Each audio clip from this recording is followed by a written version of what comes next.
Bonjour. Bonjour, bonjour. Alors aujourd'hui, on va parler d'un sujet très vaste et qui va faire débat. Donc, il Oui, ne faut pas que les gens hésitent à mettre des commentaires sous notre podcast. Commentaires oui, intelligents, je il présente. peut y avoir plusieurs points de vue en fait sur la Voilà. question. Déjà entre nous, on n'a pas tout à fait le même point de vue. Oui, Et aujourd'hui, on va parler de, et bien des histoires de compétition ou pas compétition en marche nordique. voilà, de la promotion de la marche Voilà, nordique. Pour moi, ça passe par de la compétition. c'est ça. Je me comprends. Compétition parce que ça donne de la visibilité à notre sport. Ça permet d'ouvrir ce sport à tout le monde, aussi bien ceux qui cherchent à faire un chrono. Moi, c'est un petit peu le cas, même sans vouloir chercher à faire le podium, mais à faire un chrono, à se dépasser. Mhm. Toi, c'est plus Moi, dans c'est cet état plus d'esprit. ça, voilà, quand je fais une course où il y a un chronomètre, je m'en fous un peu du chrono, mais mon idée, c'est plus d'aller au bout et d'arriver en étant bien physiquement, contente d'avoir fait les choses, mais pas d'être allé peut-être un peu trop loin ou je veux pas être complètement cassé le lendemain, quoi, par exemple. Juste pour avoir un chrono, ça Et m'intéresse puis pas. d'aller trop loin au détriment du geste.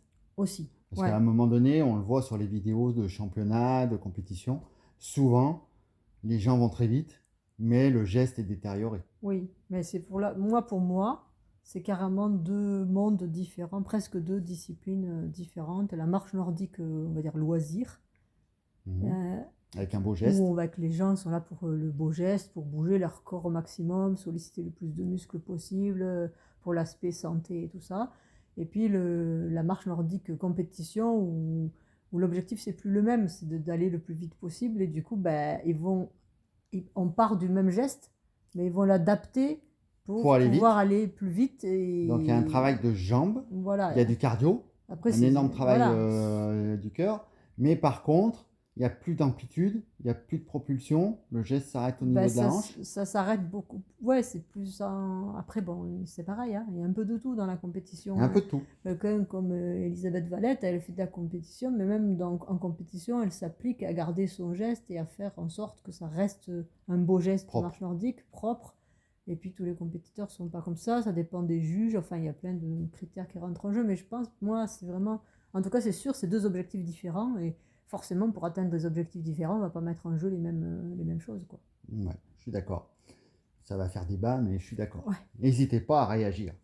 Mais pour moi, mettre de la marche nordique en compétition, ça permet une visibilité, ça permet de donner de l'importance à notre sport et obligatoirement, ça va passer par des organisations de trail ou sur les plus petits circuits de 8 à 15 km, il est facile de mettre en place une marche nordique.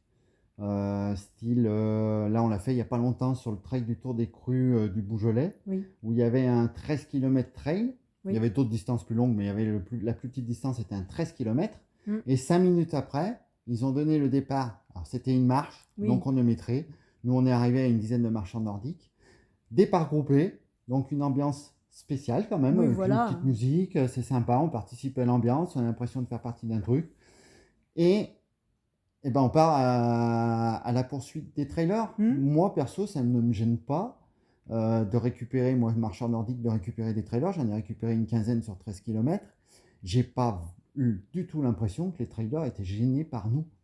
Je sais pas, Non, toi, t'en as récupéré non, non. quelques-uns.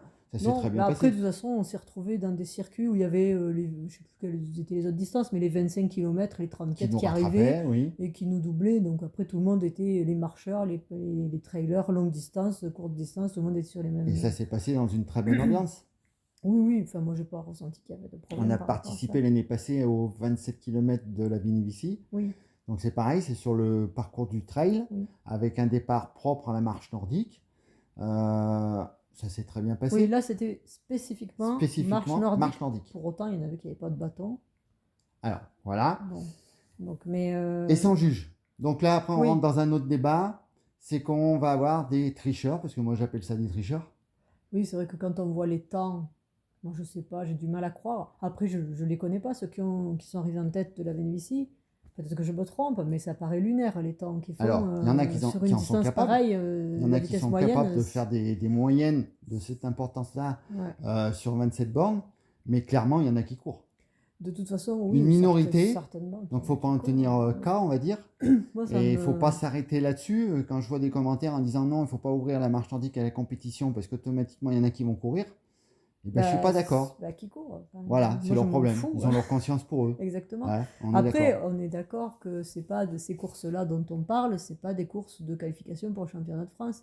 Non. Bien évidemment que là, il faut des juges, parce que sinon, tout est biaisé à ce moment-là. Tout à fait. Mais là, on parle plus de l'idée de faire parler de la marche nordique et de la faire connaître, et de la faire connaître peut-être à des gens qui en ont une image un peu vieillotte ou c'est un truc un peu pépère à la marche avec les bâtons, alors qu'en fait, c'est une discipline qui est sportive aussi. Et ça pourrait amener peut-être des gens qui ont fait de la course à pied, du trail, et puis qui commencent à avoir des problèmes de santé, de genoux ou d'autres choses. Le fait d'incorporer des marches nordiques après les trails, dans les organisations de trail, va permettre de faire voir ce sport à des coureurs à pied qui ont peut-être envie d'aller découvrir autre chose. Découvrir par exemple le geste avec le bâton, le bénéfice de l'aide apportée par le bâton. Ça, de savoir et puis de se dire, bah, tiens, je commence à avoir quand même des problèmes. Plutôt que d'arrêter la course à pied, je peux continuer avec la marche nordique. Moi, ça a été mon cas.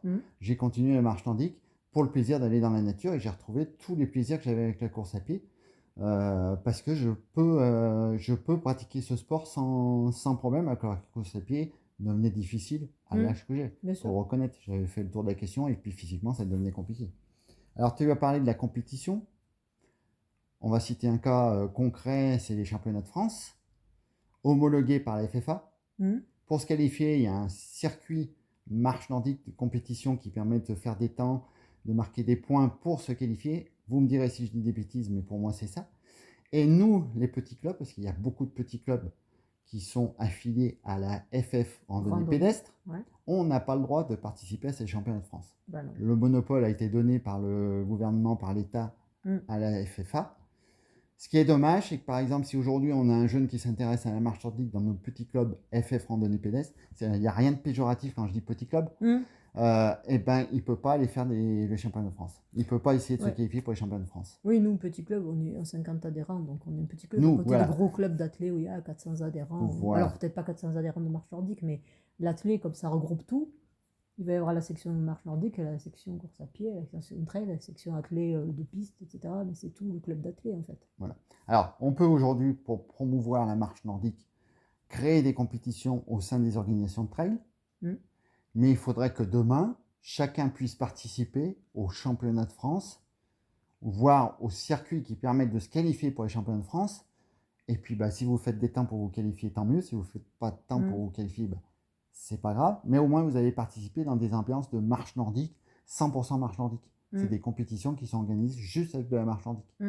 Et aujourd'hui, on n'a pas le droit, en tant que club affilié à la FF randonnée pédestre, on n'a pas le droit de participer à ces circuits-là. Ouais, c'est vrai que c'est bizarre. Parce qu'à la limite, je ne sais pas quelle est la position de la FFA. Est-ce que c'est de dire oui, mais c'est des gens qui ne sont pas formés à la FFA, peut-être qu'ils ne savent pas marcher nordique. Je dis n'importe quoi, c'est peut-être ça, pas ça du tout, mais en fait, puisqu'il y a des juges sur ces compétitions qui sont là pour juger qui marche correctement ou pas correctement, tout le monde est logé à la même enseigne, que tu sois FFA ou FF randonnée, peu importe quoi. La FF randonnée pédestre fait énormément pour nous les clubs. Nous, notre club, la Nordique Saint-Andréenne, on a eu de nombreuses subventions. C'est un bien très positif pour nous pour promouvoir et continuer. On forme des coachs, des animateurs, donc ça c'est cool. Mais aujourd'hui, on a des jeunes qui viennent dans notre club et qui nous disent on voudrait faire de la compète. On n'a pas grand-chose à leur proposer. Hormis, si on est intelligent, leur dire allez dans un club FFA si vous en avez la possibilité, parce qu'avec nous, ça va être compliqué de faire de la compétition, c'est dommage. Oui, ou alors après, ils vont faire de la compète entre guillemets, c'est-à-dire des courses chronométrées, mais pas homologuées. Aujourd'hui, il y en a très peu. Non, il y en a un peu. Autour de chez nous, il y a le tour du lac de Paladru. Oui. Il y a là bientôt, il y a la Ronde Givrée qui arrive. Alors la Ronde Givrée, c'est un exemple qu'on peut donner. C'est un trail qui allait s'organiser dans notre commune de Saint-André-le-Gaz. On les a contactés en tant que club de marche nordique et ils nous ont dit mais en fait non, c'est pas compliqué de rajouter une compétition marche nordique. On fait un départ 5 minutes après le trail, c'est l'exemple type ça. Et au point de vue chronomètre, ça nous pose pas de problème parce qu'avec les dossards, on peut différencier les trailers et les marcheurs nordiques. Et on fait un petit classement pour la marche nordique et on fait la promotion de la marche nordique. Voilà. Donc moi, aujourd'hui, pour moi, la promotion de la marche nordique passe par ces petites organisations, des trails qui sont très simples dans les petites communes, mais très bien organisés. Et ils rajoutent une petite Ouais. compétition marche nordique Oui, qui là, est ouverte à tout le monde. Pas c'est besoin de chercher le l'exemple chrono. type, là. Celui-là. Voilà, nous tous les deux, on va y participer. Mm. Moi, je vais chercher à faire un chrono parce que Mm. j'aime bien le petit challenge personnel. Et puis toi, tu aimes bien le petit challenge personnel, mais juste pour le défi sportif et te pousser un peu plus que la normale quand on Oui. s'entraîne. Oui, voilà. Ouais. On est Ouais, d'accord? ouais. Mhm. Est-ce que tu as autre chose à rajouter sur ce podcast qui va peut-être faire débat? Je ne sais pas. Bah écoute, non, là, on a fait un peu le tour de On la a fait le tour de la question. question. Je pense que... Bah, allez-y, hein, réagissez à nos propos. On a peut-être dit des bêtises, on a peut-être dit des choses où vous n'êtes pas d'accord. Donc n'hésitez pas à répondre. Encore une fois, je précise intelligemment, je me permettrai de supprimer tous les commentaires qui sont un peu Malveillant. malveillants. Voilà, qui sont malveillants. Voilà, un débat pour construire. Allez, à bientôt! À bientôt.